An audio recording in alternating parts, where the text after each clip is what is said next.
केंद्र सरकार की चली तो सीबीआई को राष्ट्रीय एकता और सुरक्षा से जुड़े मामलों में जांच के लिए राज्यों की अनुमति लेने की अब जरूरत नहीं पड़ेगी। कार्मिक और न्याय मंत्रालय से जुड़ी संसदीय समिति ने सरकार से इस मामले में एक अलग ही कानून बनाने की सिफारिश की है। समिति ने सीबीआई में सीधे नियुक्ति करने की भी सिफारिश की है। राजस्थान में सरकार चलाते हुए कभी अशोक गहलोत ने बाकायदा कानून पास कर राज्य में सीबीआई की एंट्री रोक दी थी। ममता बनर्जी ने भी शारदा पॉन्जी स्कैम सहित कई मामलों में सीबीआई को जांच की इजाजत नहीं दी। लेकिन अगर केंद्र सरकार संसद के स्थायी समिति की सिफारिश मानकर नया कानून बनाती है तो उसके बाद राज्य सरकारों के पास शायद सीबीआई को रोकने की शक्ति न रहे। संसद की स्थायी समिति ने अपनी रिपोर्ट में कुछ ऐसी सिफारिशें की हैं जिन पर विवाद हो सकता है। कार्मिक और न्याय मंत्रालय से जुड़ी संसद की स्थायी समिति ने सिफारिश की है राष्ट्रीय एकता और सुरक्षा से जुड़े मामलों में जांच के लिए सीबीआई को राज्यों की अनुमति लेना आवश्यक नहीं होना चाहिए। सीबीआई को यह अधिकार देने के लिए केंद्र को एक नया कानून बनाना चाहिए या वर्तमान कानून में बदलाव करना चाहिए। जब तक कोई राज्य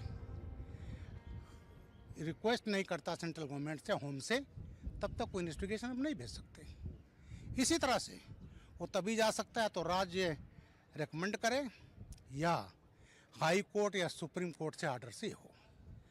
और उसका क्या हुआ है, तमाम ऐसे राज्य हैं जहां ऐसे क्राइम हैं जहां पॉलिटिकल एफिलिएशन है। तमाम क्राइम ऐसे हैं जिसका रेमिफिकेशन है कई राज्यों में, इंटरनेशनल रेमिफिकेशन है। तो इन सब चीज़ों में अगर सीबीआई को नहीं दिया जाएगा तो राज्य की जो एजेंसी है वो उतना सक्षम नहीं होती कि इतना बड़ा इन्वेस्टिगेशन जहां इतना बड़ा नेटवर्क वो कर सके।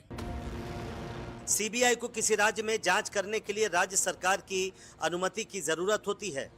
ज्यादातर राज्यों ने सीबीआई को इसकी सामान्य इजाजत दे रखी है और उन राज्यों में हर मामले में राज्य की अनुमति की जरूरत नहीं होती है। लेकिन 8 राज्यों ने सीबीआई को सामान्य अनुमति का आदेश वापस ले रखा है।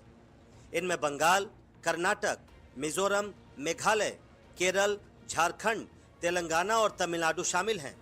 इन राज्यों में जांच करने के लिए सीबीआई को हर बार अनुमति लेनी पड़ती है। बंगाल में क्या हुआ, वहाँ इलेक्शन में इतने ज़्यादा वायलेंस हुए। अरे पंचायत इलेक्शन में मैं गया था, 59 लोग मारे गए थे, बुरी तरह हत्या वहाँ के तृणमूल के गुंडों ने किया। लेकिन वायलेंस हुए, इलेक्शन में हुए, बूथ कैप्चरिंग हुई, वोट नहीं देने गया। और मैं इलाहाबाद उसका कलकत्ता हाई कोर्ट को सलाम करता हूँ। कलकत्ता हाई कोर्ट ने जितने इलेक्शन संबंधित केसेस थे वो दे दिया सीबीआई को। तो इसलिए आज ये जरूरत है। इसी को देखते हुए समिति ने अपनी सिफारिश दी है, लेकिन ज्यादातर विपक्षी पार्टियां इस सिफारिश के विरोध में हैं। इनमें ममता बनर्जी की टीएमसी भी शामिल है।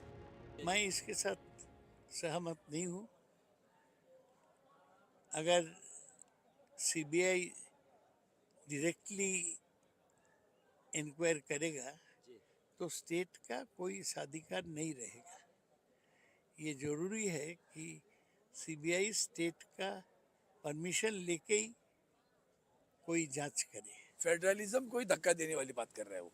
हम तो होम डिपार्टमेंट की बात की, जब कानून व्यवस्था की बात क्या करते हैं सदन में क्या बोलते हैं, कानून व्यवस्था राज्य की जिम्मेदारी है। तो ये जिम्मेदारी क्या सीबीआई किधर भी घुसेगी, कुछ भी करेगी, चलेगा? ये तो वैसे भी मिसयूज करते हैं। ये सरकार तो इसके लिए माहिर है। ईडी, सीबीआई, इनकम टैक्स, ये तो बड़ा कमिश्नर सब गुलाम है। रेगुलर देख रहे हैं कि कैसे पश्चिम बंगाल में अंदरूनी सुरक्षा को नजरअंदाज किए जा रहे हैं, कैसे कंप्रोमाइज हो रहे हैं। और पश्चिम बंगाल का जो सरकार है वो ऐसे मामलों में उसका लापरवाही का कारण आज ये पूरा देश का भीतर सबसे ज़्यादा एंटी नेशनल जो एक्टिविटीज़ है, एंटी इंडिया प्रोपगेशन है, वो चल रहे हैं। और इसी का कारण ये होना ही चाहिए। समिति ने एक अन्य अहम सिफारिश में यह भी कहा है कि सीबीआई का अपना कैडर होना चाहिए। सीबीआई में सीधे नियुक्ति होनी चाहिए। अभी ज्यादातर अधिकारी राज्यों की पुलिस से प्रतिनियुक्ति पर आते हैं, लेकिन इसके चलते एजेंसी में कर्मचारियों और अधिकारियों की कमी की समस्या रहती है। साइबर अपराध, फॉरेंसिक और आर्थिक फ्रॉड जैसे मामलों में लैटरल एंट्री का विकल्प भी हो सकता है। कार्मिक मंत्रालय की 2022-23 की रिपोर्ट के मुताबिक सीबीआई में कार्यबल की 23% कमी थी। कमेटी की इन सिफारिशों पर सरकार कितना अमल करती है ये तो अभी नहीं पता, लेकिन इतना तय है कि सीबीआई को जितने मामले सौंपे जाते हैं उनमें से कई मामले सियासी रंग ले लेते हैं और इसका सीधा असर सीबीआई के कामकाज पर भी पड़ता रहा है। नई दिल्ली से प्रशांत, एनडीटीवी इंडिया। आधिकारिक निवास परिसर में मिले अजले नोटों को लेकर जस्टिस वर्मा जांच के घेरे में हैं। उनके ट्रांसफर पर जारी सस्पेंस भी आखिरकार आज समाप्त हो गया। बार एसोसिएशन के विरोध के बावजूद सरकार ने उनके ट्रांसफर को हरी झंडी दिखा दी है।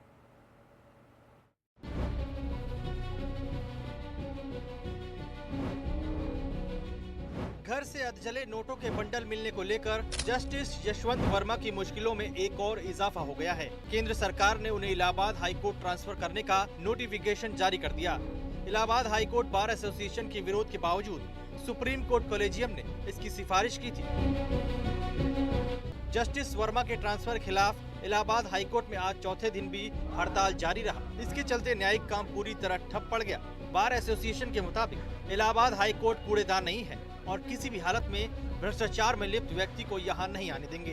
डिमांड्स तो 4 पॉइंट से मैंने रिलीज किया है, अभी कॉमन डिमांड हम लोगों ने। हाँ, उसमें मेनली है ट्रांसफर पे रोक है, जुडिशियल वर्क ना दिया जाए, एडमिनिस्ट्रेटिव वर्क ना दिया जाए, उनके खिलाफ क्रिमिनल इन्वेस्टिगेशन इमीडिएटली शुरू किया जाए, ये सारी बातें। दूसरी ओर जस्टिस वर्मा के खिलाफ एफआईआर की मांग वाली याचिका पर सुप्रीम कोर्ट ने सुनवाई से इंकार कर दिया। सुप्रीम कोर्ट ने कहा कि ये मामला अभी शुरुआती दौर में है, इसलिए जनहित याचिका पर सुनवाई नहीं कर सकते। सीजीआई के निर्देश पर इन हाउस जांच चल रही है। जांच के बाद सभी विकल्प खुले रहेंगे। जनहित याचिका में आरोप लगाया गया था कि जस्टिस वर्मा कैश कांड में उचित कानूनी कार्रवाई नहीं की गई है। दरअसल 14 मार्च की रात जस्टिस यशवंत वर्मा के आवास पर आग लगी थी। इस दौरान फायर ब्रिगेड को बड़ी संख्या में अधजले नोटों की गड्डियां मिली थी। इस आग की आंच न्यायपालिका की विश्वसनीयता तक भी पहुंच गई। कुल मिलाकर जस्टिस यशवंत वर्मा की मुश्किलें कम होने का नाम नहीं ले रही हैं।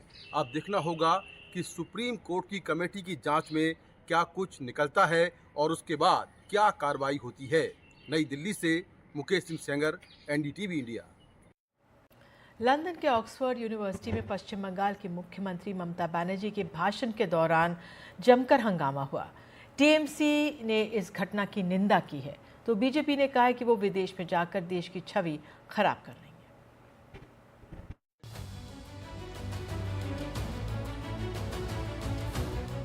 लंदन की ऑक्सफोर्ड यूनिवर्सिटी बंगाल की मुख्यमंत्री ममता बनर्जी सामाजिक विकास के मुद्दे पर बोल रही थी।